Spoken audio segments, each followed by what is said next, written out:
So without further ado, I'd like to introduce our speaker, Dr. Kate DeRoche.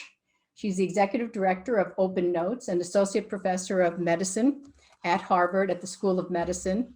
She also received her doctorate degree from Columbia.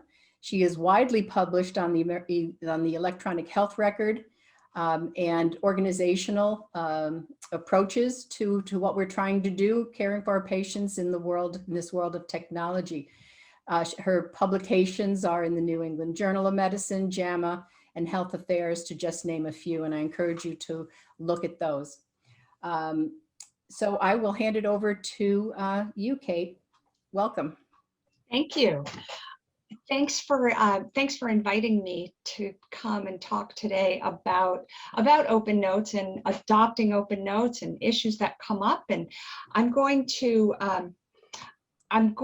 cover sort of the journey of OpenNotes from the beginning to where we are now. So I think of this talk as from fringe idea to federal regulation, and I'll sort of go over some of the history, talk about what we know about research, and then what we know from our research, and what some issues are, what issues sort of come up for clinicians as they think about how to adopt this transparency in their own practice. So first, I'll just say I have no relevant conflicts of interest to report, and also just take a minute to say that OpenNotes is 100% philanthropically supported. So we are supported through grants from major philanthropies, smaller philanthropies. We have some federal grants. We are not a product, so we're not a software developer or a vendor of any kind. We don't have an app. We don't collect notes in a giant server and mine them for information. We are focused solely on spreading the idea of understanding what happens when patients have easy access to their healthcare information, what happens for patients, clinicians, and healthcare organizations. And we are not, we're totally vendor agnostic. So I want to be just really clear about that, because that still sometimes comes up as a question, how do I install OpenNotes software? And so I want to just be clear, we're not a software company. I'll just take a minute to talk about the 21st Century Cures Act, because that is an enormous change in healthcare. If we were not in the middle of a global pandemic as this change was rolling out, I've been predicting this would be the biggest story in healthcare in this year. It's an enormous change in how patients get their information. Signed into law in 2016, it was actually President Biden who was the main driver of getting this legislation through Congress. And while it was primarily about biomedical innovation, it did have several provisions that were related to both encouraging interoperability and leveraging EHRs to improve patient care. So this policy really rests on earlier work. So patients have had the right to their record since 1996, when HIPAA was passed. So that's kind of the first leg of the stool that supports the new rule. In 2008, the HITECH Act was passed, and why that's relevant is it really spurred the adoption of electronic health records and required organizations to have a patient portal. They didn't have to offer patients very much in the portal, but they had to at least have a patient portal. So then again, 2016, the Cures Act is passed. Fast forward 4 years, and the interoperability and information blocking rule is, the draft rule is put out. So that rule really created the sort of, in the Cures Act, the language said patients have to have access to all of the information in their electronic health record. But it didn't really do much more than that. The interoperability rule really specifies what that information has to look like. And in the first phase, so what's required now, as of April 5th of this year, is a lot of different kinds of information, but for our purposes, it's clinical notes. So 8 different kinds of notes are now required. Patients have to have electronic access to that information. The other thing that the Cures Act and the Information Blocking Rule does is it really drags healthcare in terms of data and interoperability, really drags it into the modern internet era. And I'm going to just give you a quick example of how that works. So patients have had the ability to download their record for a long time. In fact, that was one of the meaningful use requirements, that patients have this option. And that's typically called the view, transmit, and download option. Now, the way that that works is, if we think about how the internet used to work. So if we go into the Wayback Machine and we look at the 1997 Sears catalog. I can't see anyone on this webinar, so I don't know if anyone on this webinar is old enough to remember how the internet used to work. But what you would do is you would download the entire Sears Roebuck catalog. You would page through it with the little wheel on your mouse to get to the item that you wanted. You'd find the description, page number, catalog number. You'd fill all that information in and send it off to the company. That was really the way that the internet worked. Fast forward to now, and the internet doesn't work that way anymore. Uber doesn't work that way. And Amazon doesn't work that way. So if I go to Amazon now and I type in Beyonce lemonade, and what you can see here is a description of just the code. This is what happens when you type that in to Amazon search bar. I don't have to page through Beyonce's entire catalog. I don't have to page through the entire library that Amazon keeps of music. I get exactly the thing that I have typed in. And that is what ultimately what the Information Blocking Rule and the Cures Act is going to lead to. And it creates healthcare data that is searchable and indexable, so that when you want something in a patient record, or the patient wants something, they don't have to get the PDF of everything in their record like they used to with the view, transmit, and download option. And what this is allowing is third-party app developers to create additional options for ways for patients to get their information. So this is just an example of Apple. Apple has an app native to their iPhone, native to the health app, where you can search for your organization. You can authenticate yourself using your portal credentials at that organization, and all of everything that's in that record that is currently in the right format can be downloaded to your phone.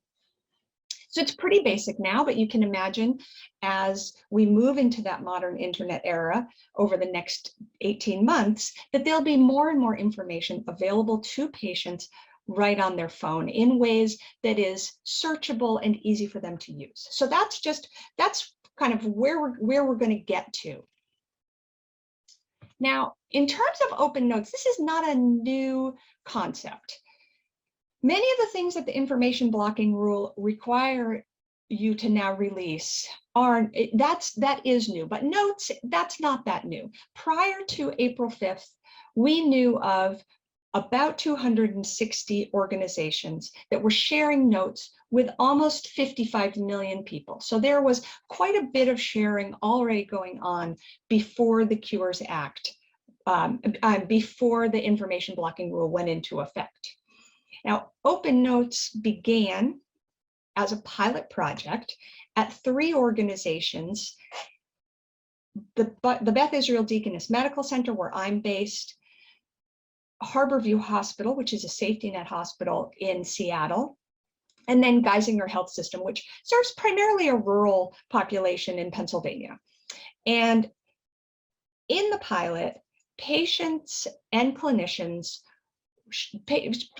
shared their notes with patients for a year. Prior to the sharing, patients and clinicians were surveyed and after they were surveyed. And that's the, and then they tracked things like phone calls and messages through the portal. And what they found is that patients really loved the idea. In the pre-survey, they were sort of like, well, I don't know. I didn't even know you wrote notes. And then post, they really loved the idea. Most of them opened at least one note. They felt it conveyed many benefits to them, including feeling more in control, feeling like they understood and remembered their care plans. And many of them said they would consider access to their notes as a factor if they had to change clinicians. For the clinicians, they were very worried before it started.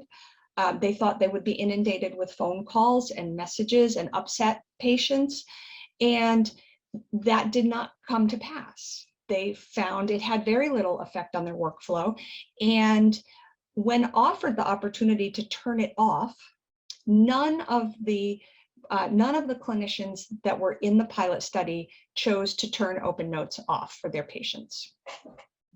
So on the strength of those pilot findings, we started to think about, well, how can we disseminate this? And we began working on that, and then also went back to our 3 organizations in 2017 and surveyed them again. Now, this time, different from the pilot, OpenNotes had spread throughout each of these organizations, throughout all of their outpatient, or virtually all of their outpatient care settings. There were a few exceptions, like pain management clinic, and a couple of other small exceptions like that. But for the most part, notes were being shared across the outpatient setting. And the results were very similar, both for patients and for clinicians. And I'll show you some of the data as we go along. But the overall sort of gist is that patients loved it. Patients were reading their notes.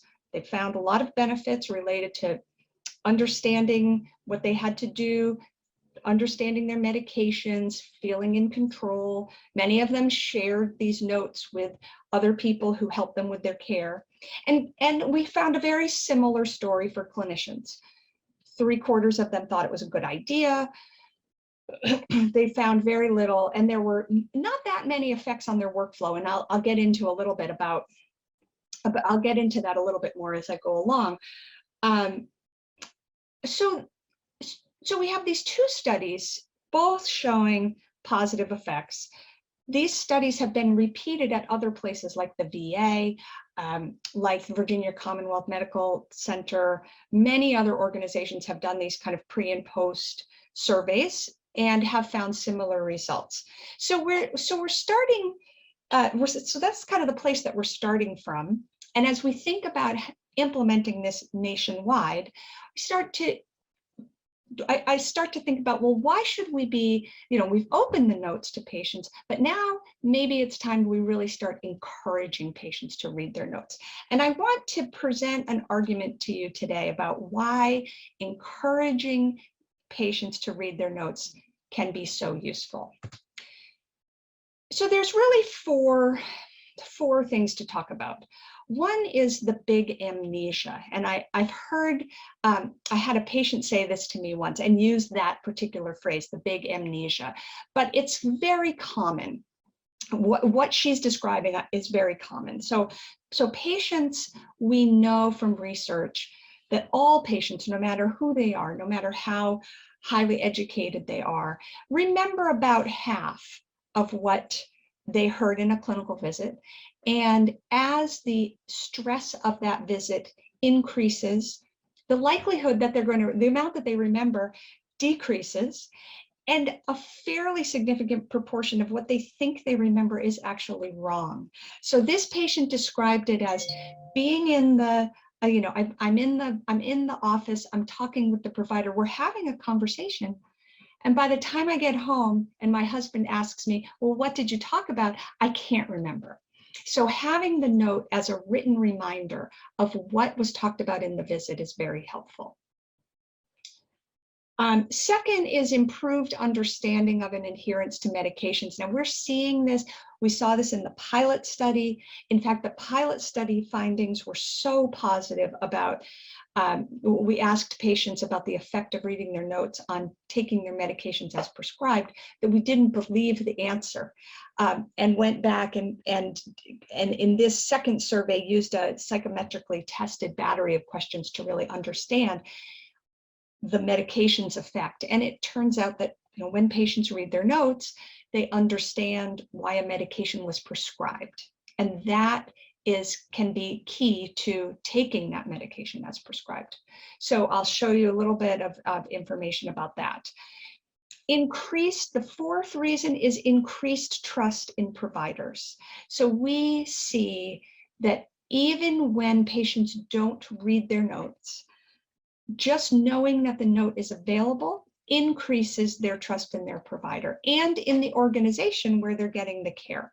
So this is critically important, as we know, for following the care plan, getting recommended follow-up care and other outcomes. So thinking about how to use transparency to increase trust, to increase the trust between the patient and the provider, is critically important. And then finally, the fourth argument that I'll make is having patients read their notes improves safety. I will show you some data as we go along, but no one, I would argue that no one cares more about making sure the information in their record is correct than a patient. So what we'll see as we go along in this presentation is that patients are pretty good at picking out mistakes in their notes, and they're pretty good at discerning whether that's a mistake that they really need to deal with right away versus something that's just, oh, that's a typo or that's a small problem and I'm not worried about it. So the data that I'm going to use to make this argument to you, I'm going to use a couple of different sources, but the main data comes from our most recent patient and clinician survey that we did in 2017. These were conducted online. They were of patients who had at least one note available in the 12 months prior to the survey, and clinicians were eligible if they had at least one of their notes opened by a patient. We have about 30,000 patient respondents across our three organizations, about a 22% response rate, and for clinicians we had 1,628. And these clinicians include more than just physicians. It includes advanced practice nurses, PAs, therapists, social workers, sort of runs the gamut of clinicians. So when you ask patients about the perceived benefits of note reading, you can see that very substantial proportions say that note reading is very important for taking care of their health and feeling in control, remembering their care plan, and taking an active role in their care. So these are, for just a quick methods note, these are top box scores. So we asked patients to rate on a scale of 0 to 10, with 0 being not important at all and 10 being extremely important. And then we combined those 8, 9, and 10 scores for these top box scores. When you ask them specifically about medications, 2/3 say reading their notes. It's very important for helping them understand why a medication was prescribed, feeling more in control of their meds. Majority said that the notes answered their questions about their meds. And then if you look down at the bottom of this graph, you can see 14% of patients said they were more likely to take the meds as prescribed after reading their notes. Now that 14% is a small number when compared to 64%, but we know that medication adherence is a difficult problem to solve. So if if notes actually did improve adherence in this way, that would be pretty big. That would be a pretty big benefit. Now, clinicians worried that patients would be upset, confused, and worried after they read their notes. So we asked about the risks of note reading. And the primary risk was feeling concerned about the privacy of their visit notes. And when we have looked at that in a qualitative way, asking patients what they mean by that, what they mean is really having the notes in an electronic format. They worry about hacking. So this is not so much about there's someone over my shoulder reading, but just the idea that the notes are electronic is worrisome to them. Other than that, very few patients were worried about their health, about their medications. They did not find the visit notes confusing. And about 1 in 10 said they felt judged or offended by something in the note. So we'll dig into that a little bit in this next slide. We asked patients if they responded yes, that they'd felt judged, or they responded yes, that they felt offended. We asked them to tell us in their own words what was offensive or what felt judgmental in the note. And we found that those responses really, they bucket into these 3 groups. So there's errors and surprises. So, and errors is that's just a mistake. There's a mistake in the note. But surprises were things like, I read in the note that I had condition X. That was the clinician never talked to me about that. The second category is labeling. So this came up quite a bit around kind of gender and sexuality, other stigmatized topics, obesity, and then personal descriptors. And some patients were even felt like when the consulting physician writes, "Thank you for referring this pleasant blah blah blah to me," they kind of felt like, well, why is that? Why is pleasant? And I mean, what does it matter what my demeanor is? So that was something that they kind of picked up on. And then finally, just plain disrespect, that what was written felt condescending to them, that they were misquoted. And then there is some clinical language that patients worried about. And that, I think, is an education issue that we need to deal with. So some of the language that clinicians are trained to write in just is not, the words are just not used the same way for patients. So that's an issue that does come up that I think we need to do some education around. Now, I mentioned before that patients are pretty good at picking up errors in their notes, so that sharing notes with patients can make care safer. And what we found is that about 20% of patients detected errors that may affect the safety and the diagnostic accuracy of their care. And how we came to this number is we asked patients, did you ever find anything that was wrong? I mean, I'm paraphrasing, but did you find anything that was wrong? And was it a major or minor problem? And then we asked them to tell us what the mistake was. And then we went through and we coded all of those mistakes into different sorts of buckets, like family history, history of present illness. We had quite a few categories that these mistakes could go into. And about 20% of them were in areas that could affect the safety and the diagnostic accuracy of their care. And before you sort of discount that this is just patients thinking this, we also asked clinicians if they had ever had a time when a patient reported an error that they considered clinically important. And that was 26% of doctors reported a time when a patient found an error that the doctor considered clinically important. And the things that patients told us they found, here's just a smattering of sort of some of the examples. So in the diagnosis, note said I was not BRCA1 when I am. Medical history, and this one is just, it must have just been so annoying for this patient. The diagnosis for the visit was incorrect. So I did receive a referral for PT, but it was for the wrong body part. My BMI was listed incorrectly, so told I could not be placed on a transplant list. And then many examples of medications, incorrect dosages, medications are based on labs of another person, and then just wrong, someone else's records are listed under mine. So patients are picking up clinically significant errors that need to be corrected in the chart.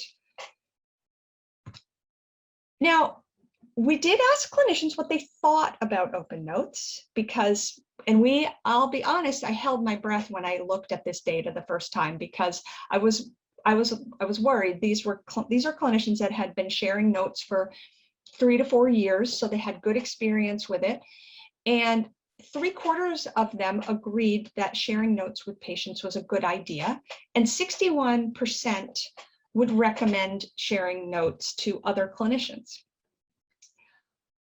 But we hear a lot of worries about, well, I'm going to have to change the way I write my notes if I share them with patients. So I want to talk a little bit about what we found in our study.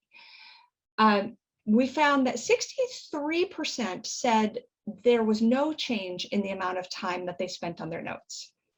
7% said they spent much more time, and 30% said that they spent somewhat more time. So I'll address first this 7%. When I present this information to leaders, healthcare leaders, organizational leaders, I kind of see people sort of nodding their head like, yeah, that sounds about right, because that's about our proportion of people who just really, they need to improve their documentation. So perhaps they should be spending more time. This 30%, we're not really sure what that's about. Somewhat, the somewhat category is kind of squishy, but we do have, but there is starting to be research around what happens for clinicians when they start sharing their notes with patients. And this is really the first study that has come out that used a method. They both surveyed physicians to ask them if they were spending more time. And then they used data from the EHR, and they looked at pre and post implementation of OpenNotes, the amount of time elapsed between when a note was started and when a note was finished. And what they found is that 16% of of respondents reported that they were spending more time dictating or writing, editing their notes. But when they used the EHR data, they found that there was a 0.14 second increase for PCPs per note. So that's about 1/10 of a second increase for PCPs and no increase for specialists.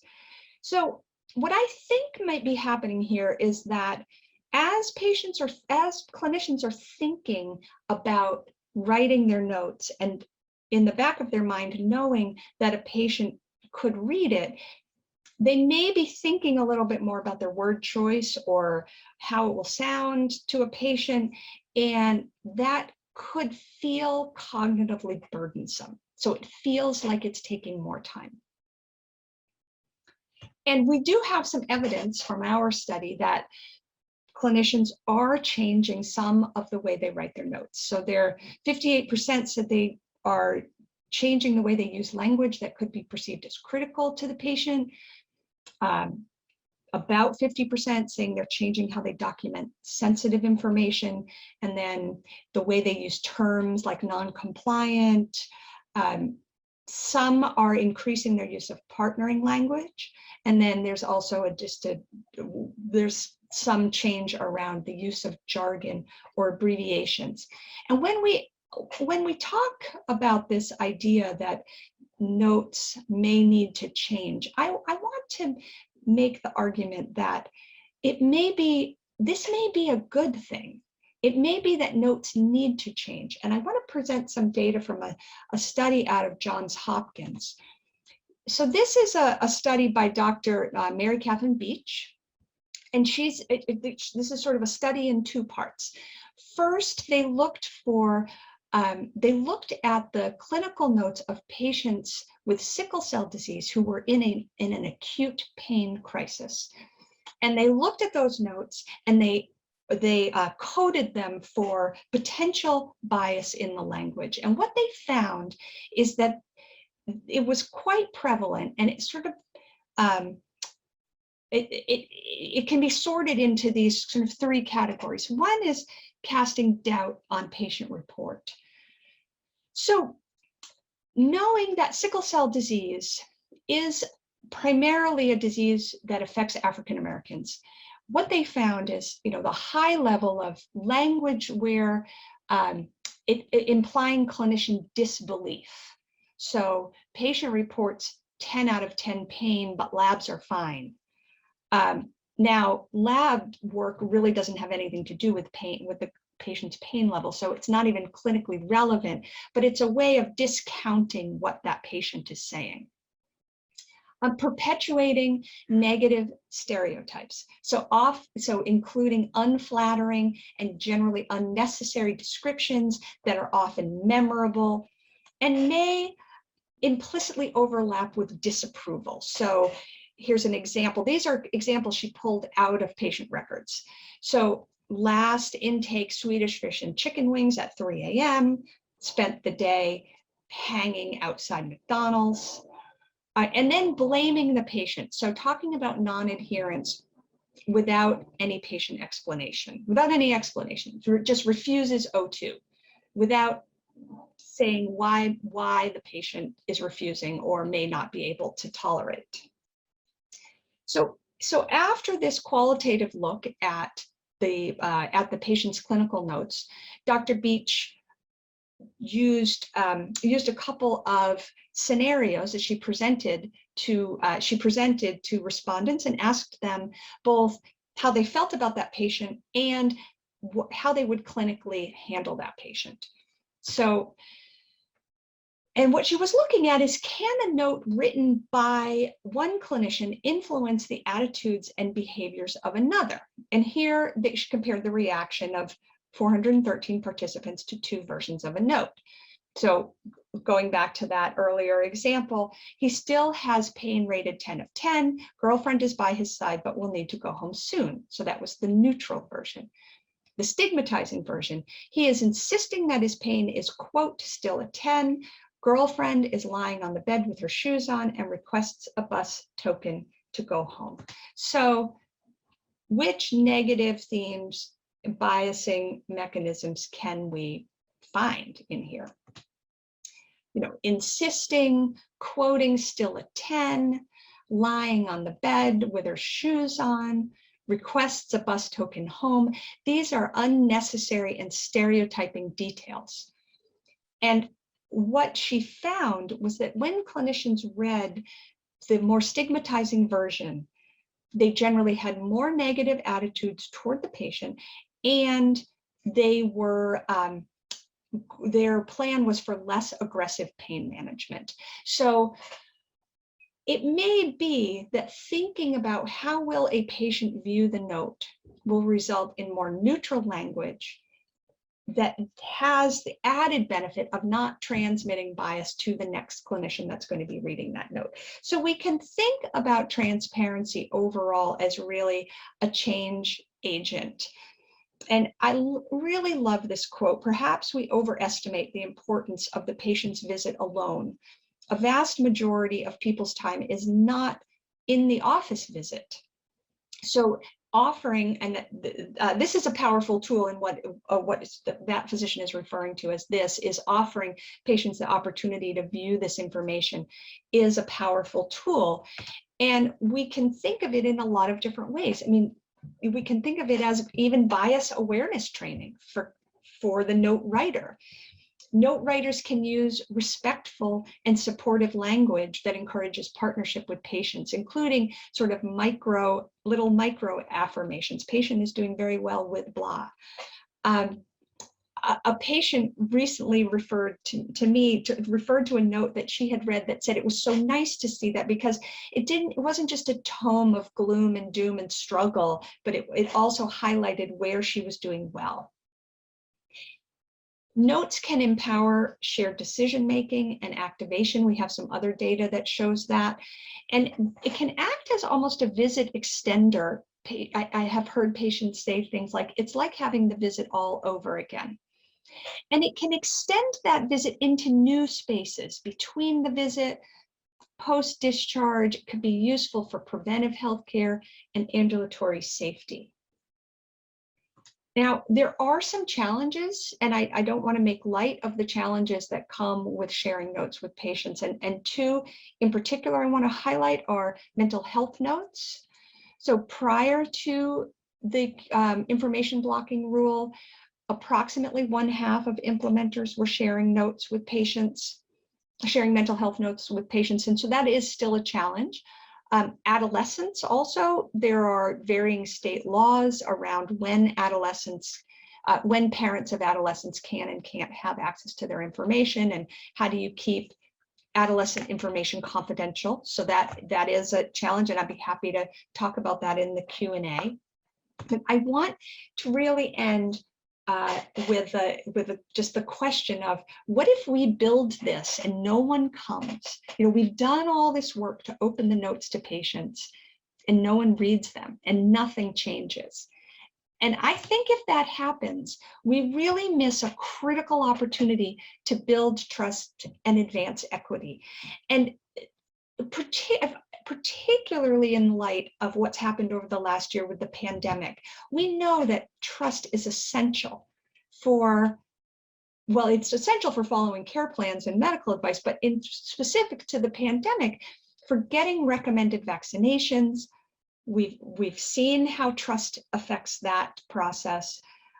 Enrollment in clinical trials. So, early days in the pandemic, there were many stories about the clinical trials for the vaccines having trouble getting a diverse population to enroll, and also using telehealth, all of those things. So this crisis that we've been experiencing over the last year really highlights where building trust, any tools that we have to build trust and advance equity, are so important.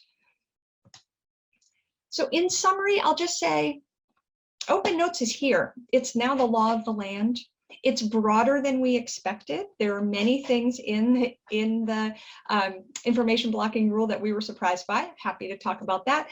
But OpenNotes is here. There are many opportunities to learn. So I hope that if this kind of sparks ideas for people about understanding how patients view their notes and in different settings. I hope this sparks a lot of research. The evidence that we have suggests that really everything will be okay. This is going to be fine, but we won't get to the real benefits. Providing transparency doesn't mean anything unless patients and families are accessing and using the information in their medical records to make decisions about their care. So I encourage you to think about how to encourage your patients to use this information. And with that, I am going to turn it back over to Marie. Okay. Thank you, Dr. DeRoche. And that was fantastic. And there's a lot of questions that we're going to get to after I do a little bit of housekeeping. Right. Just sharing some AMA resources, how to connect. These are all open access. You don't need to log in. You don't need to be a member. You don't need to be a physician. Some wonderful tools that I hope you'll take advantage of. And then I think we have another slide. Oh, yes, sorry. I was just listening to you and I got distracted. Yeah, so thanks so much. So the next webinar is Dr. Vimal Mishra from VCU, the CMIO, who'll be talking about measuring the value of virtual care at 10 in the morning, Chicago time. And then one more slide. So for questions, please, if we don't get to yours today, please forward these. And I believe there'll be a discussion next month where we can also online have a conversation about some of these questions that are on everybody's minds. So put questions in the Q&A now, and I will read the ones we have time for. And we do have a pretty good amount of time, even though you did a fantastic job of covering so much. I think on a lot of people's minds first, and you alluded to addressing this, Dr. DeRoche, in the Q&A, sensitive issues, behavioral health, if somebody's delusional, if someone's angry, if someone doesn't want to, tells you something but doesn't want it in the record. Yeah. How do you handle those issues? So I'll start with the tells you something but they don't want it in the record. We have a terrific behavioral health person who works with us, Steve O'Neill, and what he would say is, if the clinician believes that that information is important for the patient's clinical care, then it needs to go into the note, and the clinician needs to tell the patient that. He gives the example of a patient telling him, I'm not taking my high blood pressure medication, but don't tell doctor so-and-so.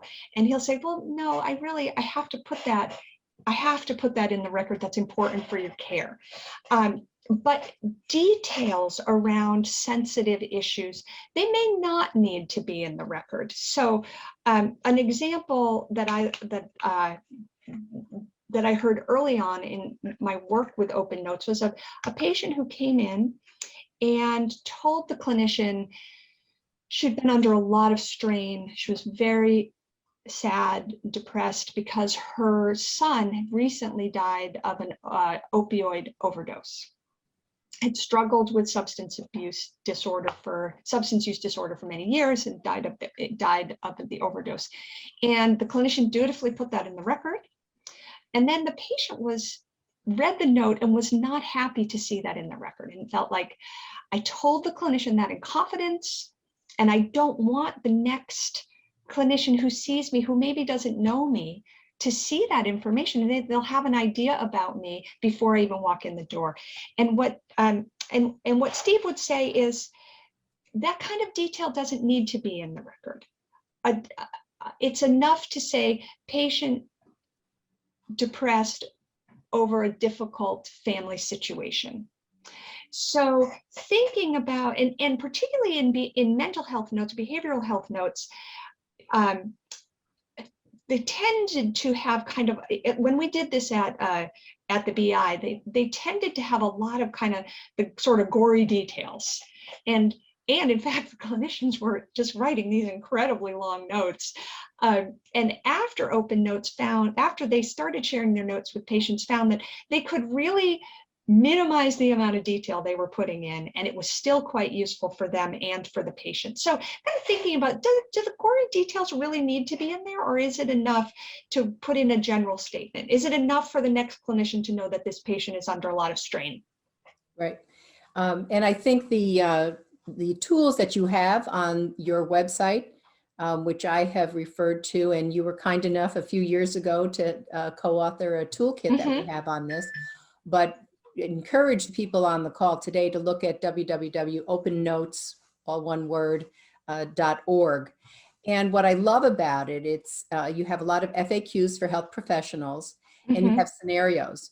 Yeah. So one that I thought was really good, that I, as an internist, would hear people say, well, I don't want that in the record, but you need to remember that there's something there if you're treating them for depression or whatever. And I think the recommendation on the, like if somebody says they were a survivor of sexual trauma, but they don't want it in the note, they're barely dealing with it and somebody else might see it.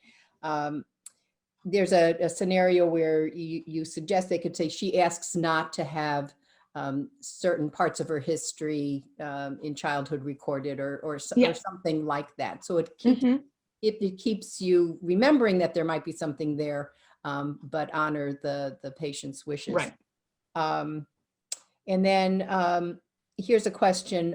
What if a patient's access to the notes, and this is in psychiatry or mental health, carries more risk than benefit? Is there an opportunity to turn it off if somebody's obsessing over something? What's the direction there? So there's a couple of ways to think about this. There is an exception in the information blocking rule that allows clinicians to kind of hide a note or not share a note if they have reason to believe that that the patient having access to the note will result in physical harm to the patient or to another person. So if there's, if you're really worried about physical harm, the note does not need to be shared. Another option for not sharing the note is if a patient requests that the note be private. And if they say, please don't send that to the portal, then you do not need to send it to the portal. Now, for mental health, one of the big worries from mental health providers is that their very difficult patients are going to be even more difficult. Their paranoid patients will be very upset. And that really turns out not to be the case. For the most part, the place where access to mental health notes has been shown to be challenging for patients is around PTSD. And a lot of that work comes out of the VA, where the reading about the trauma can kind of trigger the PTSD. So the VA has been thinking about how to change how they write those notes. And they also encourage clinicians to talk with patients about what's in the note and whether they want to read it or not. So there's sort of these two exceptions mechanisms, and then there's also kind of thinking about about talking with patients about, here's what I'm going to write in your note. Right. And you can read it or not, or we could read it together. Right. When I did it, and when it was a sensitive issue, I knew if I was going to struggle after hours, and I wasn't sure that whether the patient would want me to say it a certain way. I found it a great time saver if you're shoulder to shoulder looking at the screen and say, would it be all right if I said it this way? Yeah.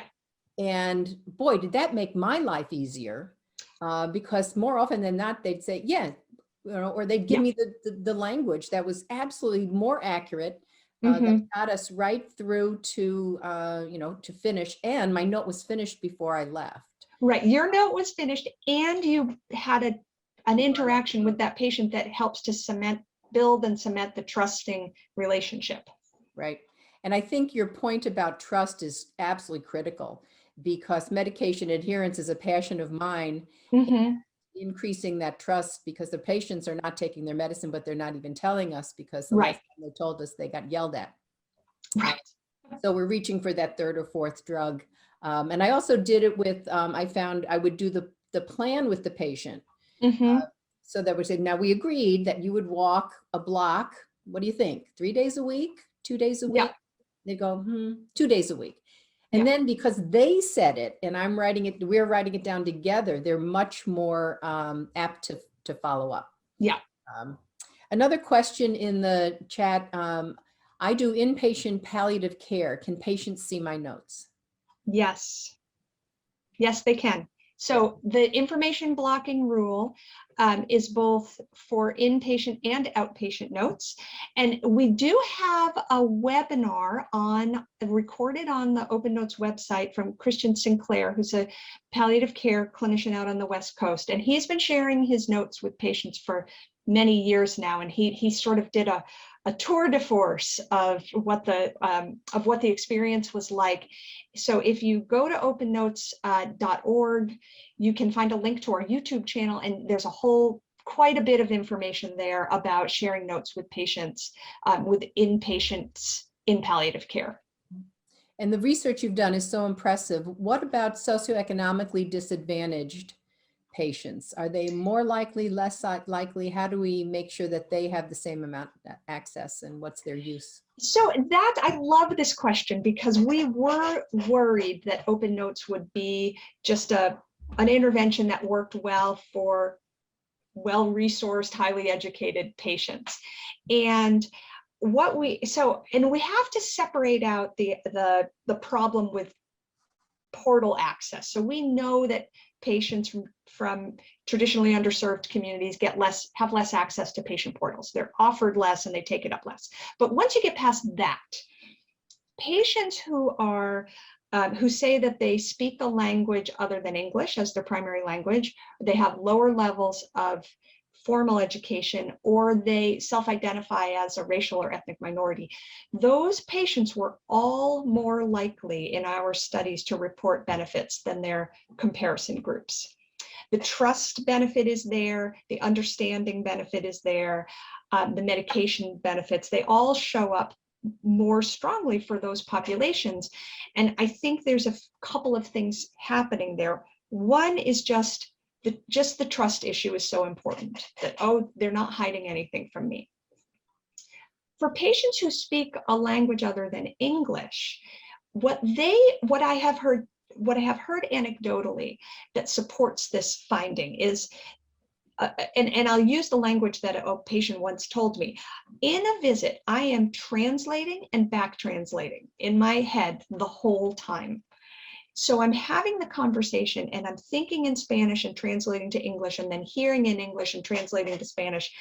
And that's hard. It takes up a lot of brain power. So it was hard for her to actually remember for what they talked about to really stick. So she would go home, and even if she had to puzzle through some of the language, and she did, she had to puzzle through some of the language, it was so useful for her to be able to do it at her own pace.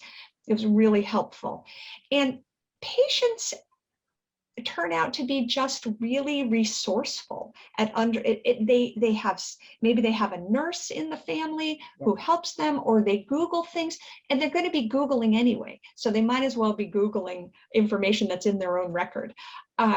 So they turn out to be very resourceful in figuring things out, even when maybe, maybe they only have a high school education, or maybe they speak a language other than English. And I loved your point about what the visit amnesia. Mm-hmm. I saw a quote that patients lose half their hearing when they're naked, when they're in an exam room. And it's true, it's true. Yeah. And I found out also that if you really use that proxy, so the daughter, for an elderly, I have a lot of elderly patients, for those, the children can't bring the mom in, or the caregiver brings the mom in, or the dad. And that's a huge time saver, because the caregiver can't communicate. The patient maybe have mild cognitive impairment or dementia. Yeah. And if that daughter who lives in another state has proxy, it's a game changer. A couple questions about labs. So we only have 6 minutes left. Are the labs normal and abnormal? Are they immediately available, or is there a little delay? And how do you handle that? And then we have a couple more questions. So that was, I'll try to answer that quickly. That was one of the things that was a big surprise to us when the rule came out. There are a few tests that you can delay. The one that really comes to mind is Huntington's disease. You can delay the release of that, and HIV. But in general, most organizations have interpreted the rule as having immediate test result release. Right. So talking with patients about that, you may see this result before I do. You may want to wait until I call you, but if you want to look, you might see it before I do. I think it's going to necessitate more conversation as labs are being ordered. Right. We were just talking yesterday with a group in New York, making sure we have our MAs looking at that patient portal, so that they know how to answer, right? Mm-hmm. If it's low normal, is it still normal? Yes, right? But our MAs don't even know how to answer that question. And then very briefly, can you give us a little bit more direction? I know it varies by state when it comes to pediatrics. Mm-hmm. Yeah, so that's, again, I'll just first make a plug for the website. We have quite a bit of information about pediatrics on there.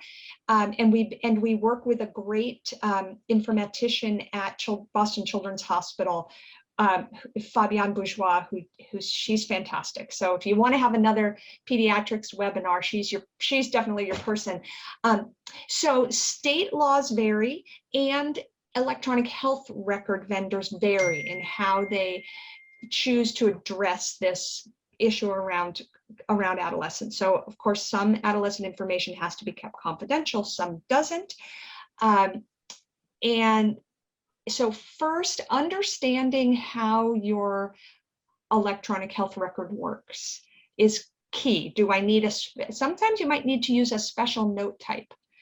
So making sure that your organization is doing a good job of communicating, here's how to keep this information confidential, and here's what information needs to be confidential. So that's really key. And then having conversations with your adolescent patients about what you're documenting, trying to understand whether parents might have access to that adolescent's record using the adolescent's login information. I mean, that's really, that's a critical conversation. 15-year-old who's asking for birth control pills. Yeah. Right. And you really need to know the law, and you really need to know what the patient, the family can see. Right. And it's not just the notes. I mean, because things show up in the problem list and the medication list also. So really, some places have just said, we're not offering a portal account to adolescents at all because this issue is so challenging. Others are offering it, but are really restricting what's on the portal for adolescents. And others are, in some states, parents are allowed to have all that adolescence information up until they turn 18. Does the Cures Act weigh in on this, or does it leave No, it under? no. And in fact, we asked Don Rucker when he was the national coordinator, we asked him how the information blocking rule was going to handle adolescents, and he said that was for the states to decide. Okay, all right. So it really is up to the states. Yeah. I don't see any other questions in here. I just want to just reiterate how wonderful to take your time. I know with this rolling out April 1st was enormous effort. You were probably the most popular person on the web that day. I know you did a wonderful program during that week to answer FAQs. Mm-hmm. Very sensitive questions were asked and it wasn't recorded. So I think you practiced what you preach. So I can't thank you enough. And any closing thoughts you have about the use of this? My closing thought is, if you're worried about this, kind of take a deep breath. It's probably going to be fine. And really think about, how can I use this transparency to partner with my patients? And because it's a very powerful tool, but it's only powerful if patients are actually accessing their information. Right. And as a practicing physician, I had those fears and I found it saved me time. I was a better doctor and the patients were absolutely more engaged in their care. So I want to thank everybody who participated today and those who may listen to this during a recording, and encourage you to go to the two sites, OpenNotes, all one word, .org, which is just a wonderful resource. And we also have an abbreviated version that Dr. DeRoche wrote on Steps Forward, which is open access, www.stepsforward.org. So thank you, everyone, and stay safe. Thank you. Bye-bye.